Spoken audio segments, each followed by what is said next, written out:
Alright, check this out. Here we have the MSI GE66 with an 8-core i7, RTX 3070, and a 300Hz Full HD display. Now this video will showcase 3 different Call of Duty experiences using the same settings I've used to showcase Call of Duty gameplay for the last few years, starting with Team Deathmatch, a fan favorite, Nuketown. Several hours in, and our CPU and GPU have about peaked thermally.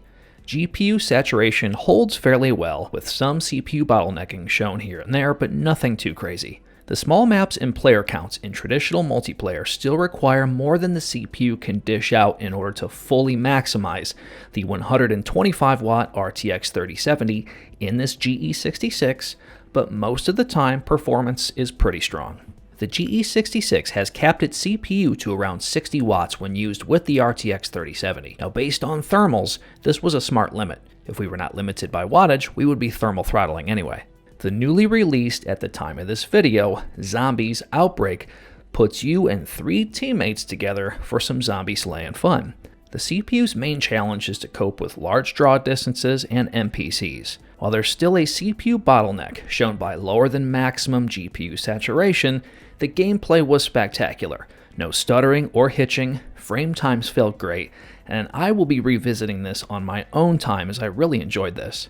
Now Warzone brings any laptop to its knees as the CPU tries to cope with the larger player count, projectile weapons, and long draw distances associated with a large map. GPU saturation is typically lower here than most game modes and games I feature in general when you get into graphics cards as powerful as a 125-watt 3070. If you've been following the performance on this GE66 within this playlist, then you've no doubt noticed that CPU bottlenecking has been a common topic.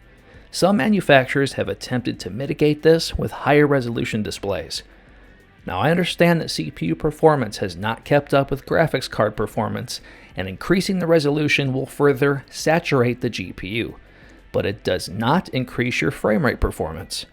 It will, however, increase heat. Now, under the circumstances I'm discussing here, I do not have a problem with this.